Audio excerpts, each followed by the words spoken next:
Okay guys, so as you guys know, golf is all about how you can control rotation, whether it's in your upper body or your lower body.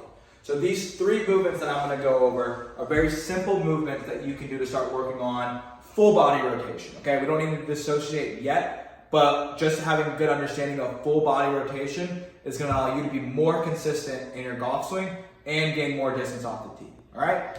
So the first one I'm gonna demonstrate is a nice upper body rotation drill. So you're gonna need a band for this. So if you guys are working in your basement and you have a band like this, you can just tie it to one of the columns or beams in your basement.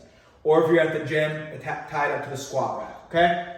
But in our office, we like to be a little fancy, so we have a fun little resistance band like this, okay? So what we're gonna do is I'm gonna step inside of this band here, okay? I'm gonna put it right around my hip and belt level. Now, for all you right-handed golfers, because I'm a right-handed golfer, one of the biggest deficiencies that I know I have to work on is not swaying in my backswing, okay? So as you guys know, I'm gonna walk out with a little bit of resistance. If you go into your backswing and you start to sway, I'm gonna move away from the target.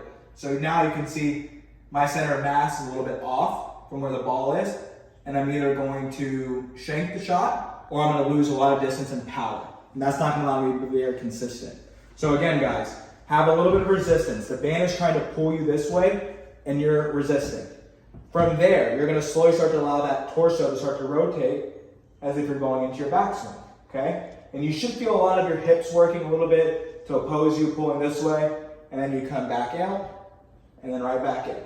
So that's a nice upper body, lower body rotational drill that you can do to correct any sort of swing in your backswing.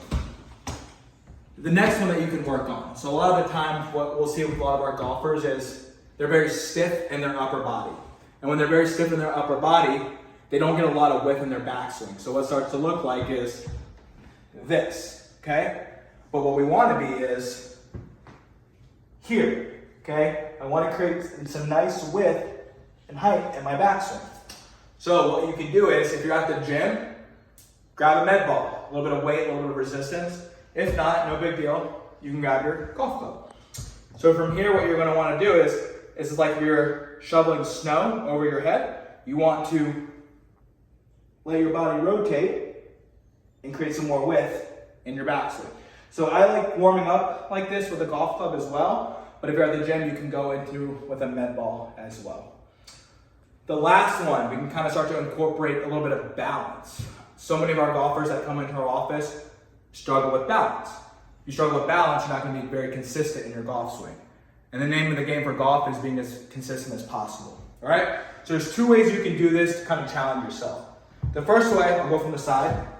I'm going to go into the split stance position here, and then my back foot is kind of be on this like swivel here, kind of on my toes, okay? I'm going to use my 9-iron and put it across my body here. And then from here, I'm slowly just going to start to rotate my whole body over my stance leg here, okay? You should feel a nice stretch in this glute. You should feel some decent stretch in your back here. And then I'm going to rotate the other way. You see how I'm pivoting over my back leg a little bit? That's gonna allow that little pelvis rotation that we need. That's too easy. You can kind of come up into this hip airplane mode here and slowly do the same movement. It's just gonna challenge your balance and stability a little bit more, okay? So rep schemes for all these movements can be anywhere from 8 to 10 reps. Remember guys, it's the quality of the movements, not how many you do. And if you feel pain with any of these movements, click the link below so you can schedule a free golf assessment with myself or Dr. Kaylee so that we can figure out what's actually going on.